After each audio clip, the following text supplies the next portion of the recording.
Welcome back, everybody, to Shoop Sports. Hope everyone had a nice Christmas weekend. Well, before we get into today's video, if you want to see more content related to NFL, fantasy football, and sports in general, please subscribe below to Shoop Sports and click on the notification bell so that you never miss an update. What we're going to do today is I've compiled a list of, give or take, the 10 biggest busts in fantasy football this season. Now, this isn't a concrete list. You could probably move guys up and down this list as you please, but generally speaking, these are 10 guys that if you drafted them, you're probably not very happy. You're most likely not winning your league this year, and you're scrambling, searching why that happened. Well, we're going to look at these players and see, were there any warning signs that we could have seen coming, or were they just destined to be busts all along? All right, so starting off with number 10 right here. So we have Aaron Rodgers in a tie with Russell Wilson. So these guys, identical numbers essentially. So you have Rodgers, who is drafted as the 9th best quarterback, and Wilson is the 10th quarterback off the board. And then you had them finish as the 23rd and 24th quarterbacks respectively, and that's in terms of points per game. Now, both these quarterbacks have been much maligned this season. We haven't seen this kind of inaccuracy from Rodgers ever, really. Maybe going back to his rookie season, but he's been quite the disappointment. He doesn't look like the Rodgers of old.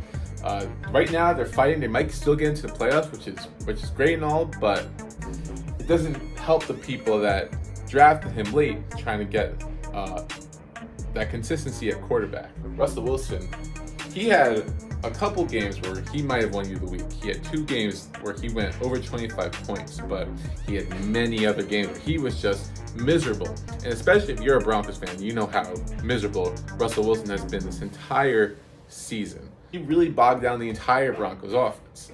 But, you know, at the end of the day, these guys are just quarterbacks. Quarterbacks are very replaceable. You drafted one of these guys, you probably saw they weren't working out, you probably dropped them pretty quickly, which is why they're not higher on the list. But the point being is you did take them probably in the 7th, 8th, 9th round, which, look, those aren't premium picks, but those are picks that you could have used to, first off, get yourself a quarterback with higher upside. So like a Tua Tagovailoa, Kirk Cousins, Justin Fields, top 5 quarterback this season. You know, could we have seen this coming with these guys? Well, they are a bit older. So, and you have Aaron Rodgers, who lost his best receiver in the offseason. You have Russell Wilson going to a completely new scheme, and he's also getting a year older. Russell Wilson is a bit more forgivable. I mean, if you draft him, you're probably banking on 20 to 30 rushing yards a game to help keep him afloat, and of course, very highly paid. Within what was a good offense, you expect him to get 2 to 3 touchdowns a game and be a serviceable back-end QB1. If you drafted Wilson, I can forgive you a little bit for it. Rodgers, not so much. But really, the lesson here should be, if you're thinking about taking a quarterback late, then it's probably best to go a younger guy with upside. That's how you could have won your league a couple years ago with Patrick Mahomes. And maybe that's how you won your league this year with Justin Fields. Next up on this list at number 9, we got Mike Evans. Mike Evans was drafted as the 9th receiver off the board in PPR formats, but he finished as the wide receiver 31 in points per game. Now, Mike Evans got off to a great start this season. He scored 18 points in week 1 with a touchdown. He got into a suspension after a fight with Marshawn Lattimore week 2, suspended week 3, bounced back in week 4, 30-point outing. And if you drafted Mike Evans at that point, you're thinking, we're in for another great year. Tom Brady loves to throw him the ball. What can go wrong? Well, he didn't score a TD the entire rest of the season after that point, and he only hit 18 points twice, and that was back-to-back weeks in week 6 and 7. Other than that, he was scoring below 15 points each and every time. Now, Evans only really bottomed out a couple times. He had a bad game this past weekend against the Cardinals, and another bad game on the road against the Browns, a game which he saw 9 targets but only got 2 receptions. So his floor wasn't drastically low, but he never really showed much of a ceiling beyond those big games early in the season. That's fine if he's your wide receiver 3, you're not expecting much, but Mike Evans was drafted in the same range as guys like Tyreek Hill, CeeDee Lamb, A.J. Brown, T. Higgins. Every other receiver I just named, you would definitely be in a much better position if you had drafted those guys. Now with Evans, could we have seen this coming? In a few ways, yeah. Well, he's a year older, he's an older receiver, he's been the epitome of consistency over the last 7 years, hitting 1,000 yards every year of his career. But, progression is bound to hit at some point, especially for an older player. So maybe that was the case for him. And then the other thing that we realized is Tom Brady isn't as good as we thought he was. More on him later. But he's been pretty inaccurate this season, and the Bucs offense just hasn't been the same with all those offensive line injuries, which may be the one thing that could have told you that drafting Evans early over those other guys might have been a mistake. But at the end of the day, if you drafted Evans, really the mistake was the same mistake that you would have made with Rodgers and Wilson. Big names, but you didn't take the chances on those other guys with massive upside. So this next bust at number 8, he's what I like to call fool's gold, the fantasy black hole, and that's Mr. Gabe Davis right here. When you look at his disparity between his ADP, which was 24, and his finish in points per game on the season among wide receivers at 36, it's really not that big of a disparity, right? So why would he be such a bust? Well, this finish of 36 is actually pretty deceiving when you go across all receivers. I mean, he had an amazing game, week 5, where he totaled over 30 points. But that game was preceded by multiple games in which he scored less than 7 points. And on top of that, he had a big week 1 where he scored 18 points on national TV on Thursday night in the opening game against the Rams. So if you saw him on national TV, you were excited to start him all season. So basically what happened with Gabe Davis is, well, he scored less than 12 points in PPR in 10 out of the 14 games that he played. And he scored over 16 in those other 4. So you really never knew what you were getting from Gabe Davis. And if you were drafting Gabe Davis and starting him week after week, you were under the assumption that he's in this high-powered Buffalo offense and he should get plenty of opportunities to have big weeks. Well, the problem was that those big weeks got spread out among many different receivers. So you had Gabe Davis, but you also had Isaiah McKenzie, who had a couple big weeks. Dawson Knox had a couple big weeks. And then you had the running backs, Devin Singletary and James Cook, who would take some of the big weeks too. And of course, we haven't even mentioned Stephon Diggs, our number 1 guy, who was guaranteed to have big weeks. So what did you miss out by drafting Gabe Davis? Well, you could have had Amon-Ra St. Brown, who was in the very same range and probably won a lot of leagues this year. You also could have had Jerry Jeudy, or you could have taken a chance on a guy like Dallas Goedert in this range, who may have provided you a little more consistency at a position where you needed it. So Davis, not an egregious bust, but he's a bust in the sense that even in his big games, you might not even have been starting him. Going to number 7, we're going to hit our first running back on the list. Now, not a ton of running backs on the list. In all honesty, a lot of these guys bust simply due to injury. I mean, it's hard for running backs to stay durable throughout an entire season, and we're not counting injuries in this as busts because we can't predict that. But we have a couple guys here that sucked even before they were injured, if they were injured, or just flat out just didn't deliver the value that they were supposed to. We got Najee Harris right here. So he was the 5th overall running back in PPR formats, and pretty much a top 10 pick across the board in all formats, no matter where you look. But he finished as the RB21 in points per game this season. And when you look at his stats, when you at first glance, they're not too bad. I mean, when you look at his stats at first glance, they're not too bad. I mean, he only scored under 10 points in three possible times in PPR formats, but he only scored over 20 points once all season. That was against Cincinnati midway through the season. He was especially disappointing in the early parts of the season. And then part of the reason why you drafted him early was because of his bell cow workload. But then he ceded that to Jaylen Warren as the season went along. Now, with Harris, what really stinks about Harris is he'd make a fine RB2. He would guarantee you get double-digit points on the lower end every week, and you'd be pretty happy. But you drafted him, like in some cases, as high as 5th overall, maybe even higher than that if you really believed in him. And you're passing up on all those great receivers and Jefferson, Chase, Cup before he got injured, and you could have had maybe another running back. Maybe Austin Eckler was up there for the taking. Even like a Joe Mixon probably would have been better for you during the season, could have won you more weeks. Taking Harris definitely hurt, but he's not nearly as bad as this next running back.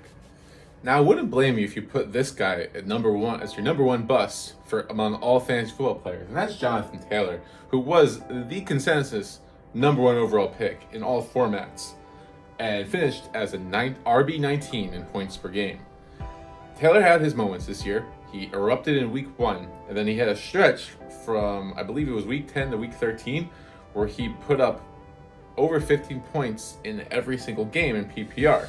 So he did win you some weeks, but this is the number one overall pick we're talking about.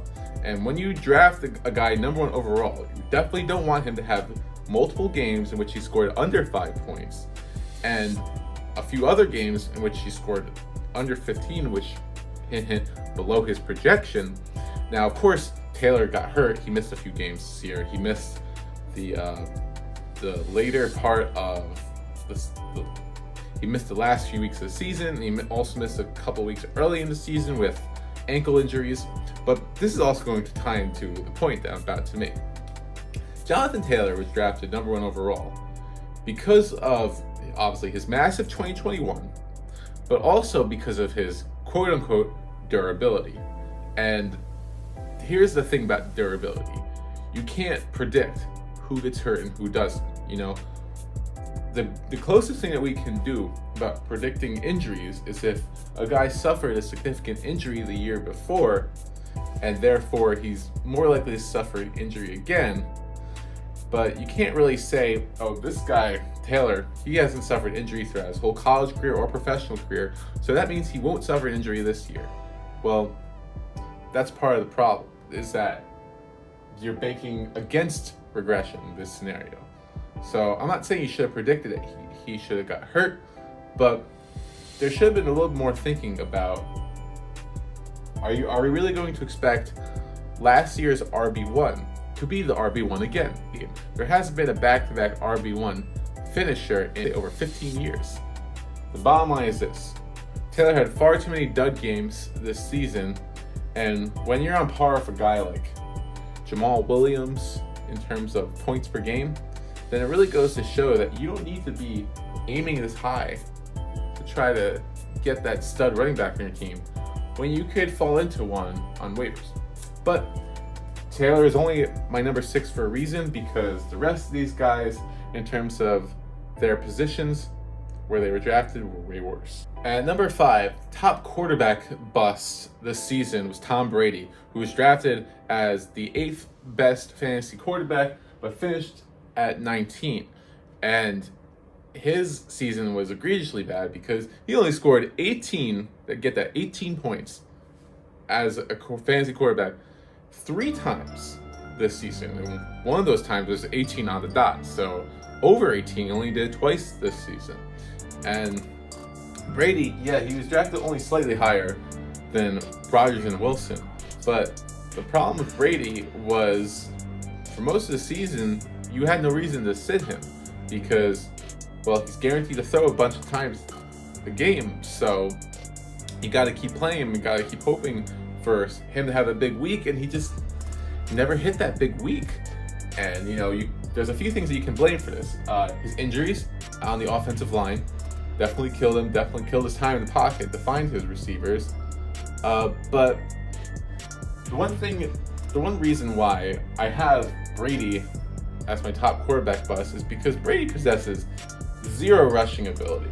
And nowadays, you look at the top quarterbacks in terms the top fantasy quarterbacks nowadays, you have Patrick Mahomes, Josh Allen, Lamar before he got hurt, Jalen Hurts, Justin Fields, and of course you throw in Joe Burrow too, but Joe Burrow is a bit of an outlier because Burrow has ridiculous passing stats this year. But the rest of those guys all have rushing ability that raises their floor and ceiling.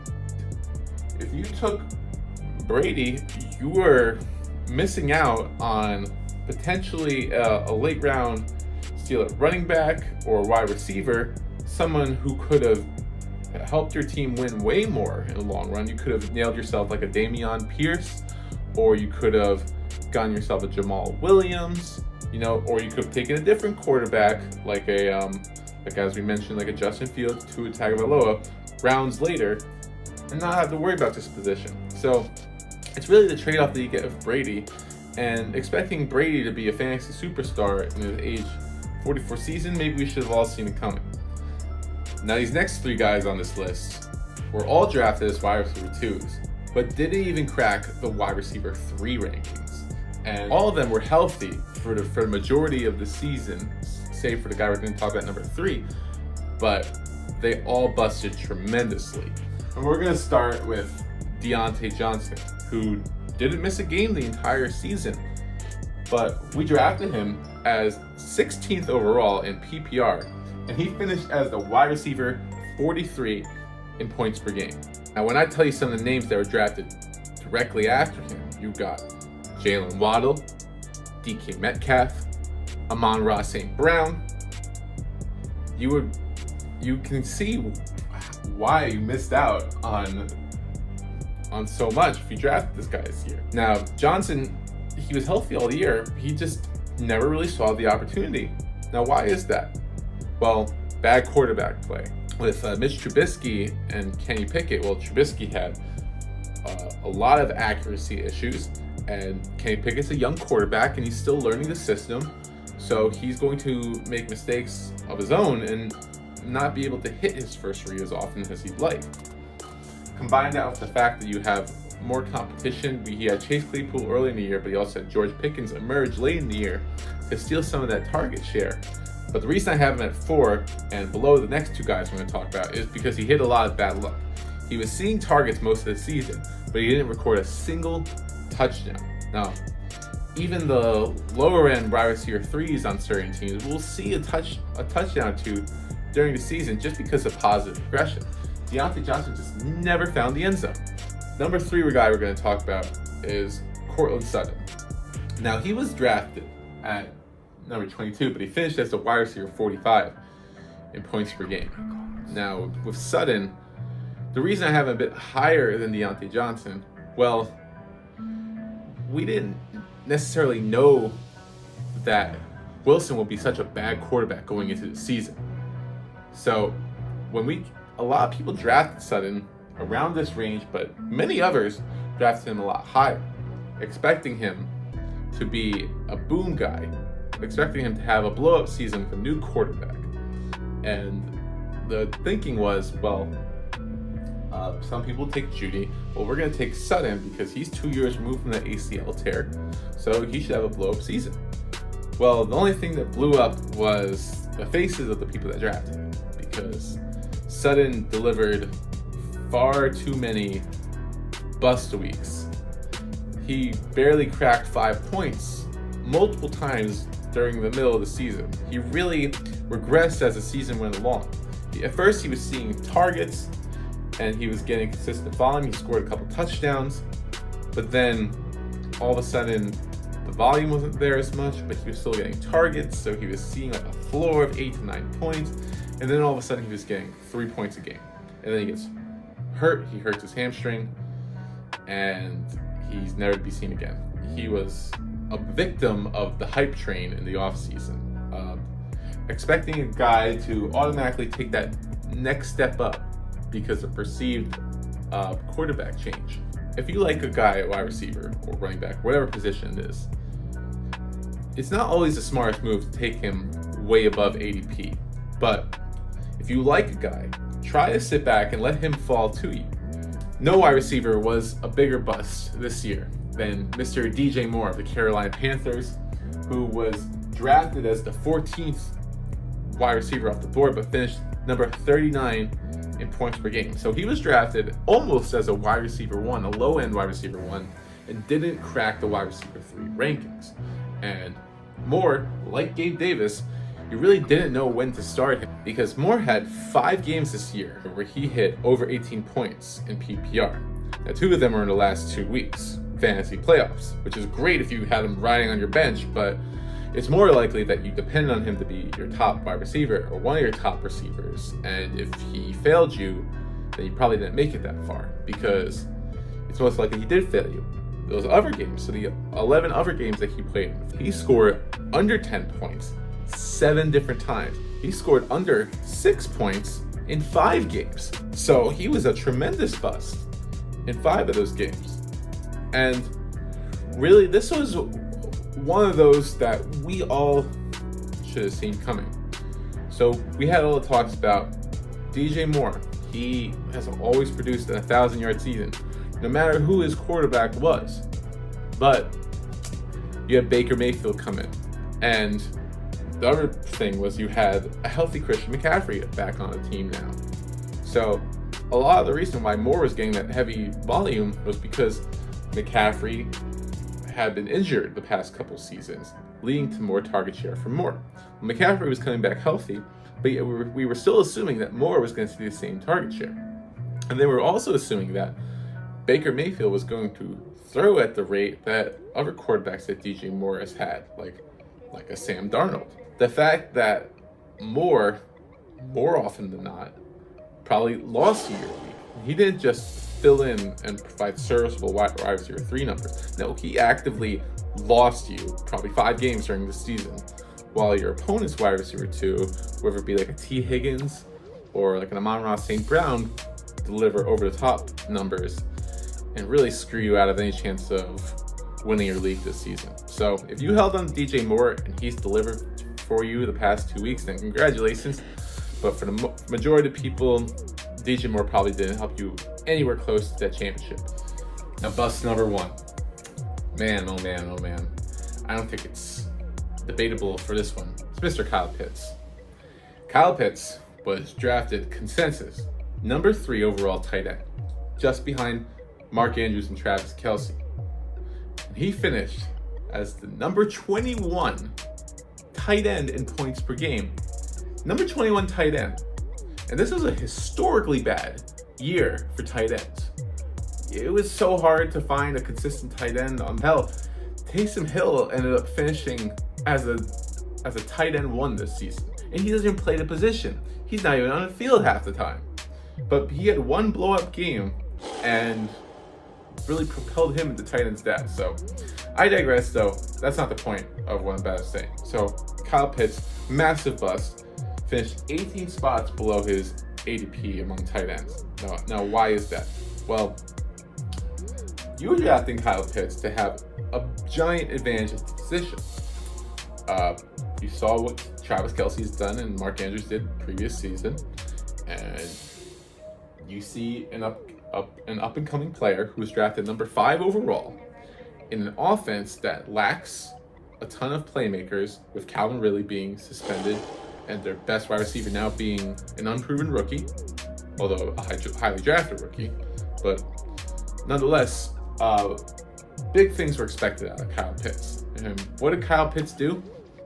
In the 10 healthy games that he played, because he spent the last 6 games of the season on IR, thankfully for his owners, he scored less than 5 points in 6 out of his 10 games. Less than 5. And this was a guy that you were drafting the 2nd or 3rd round. If your 2nd round pick is delivering less than 5 points a game for you, there's no question he's a giant bust. Now, those other 4 games, so he had 1 game where he scored 7 points, and the other 3 were double digits. So, okay, you got a couple games out of him, but 3 of his first 4 games, he scored under 5. So, once that happened, there was no indication that he was a must start at all. But for a lot of people, because of the tight end wasteland position, many were forced to start him week after week and watch him just kill his team. And could we have seen this coming with Pitts? Well, in terms of Pitts having this bad of a season, no. There is no way you could have seen this coming. You would figure that the offense would find more ways to get him involved. But there's a couple things I want to mention. First, the quarterback. Mariota is a running QB, and that is going to limit the amount of targets that all the receivers get in general. He had a tremendous rookie season. He didn't get the touchdowns, but everyone thought that regression was going to hit him positively the year after. But here's the thing, it wasn't proven yet. He had yet to prove himself as an elite option at tight end. He was only up there as an elite option because there's nothing else at the position.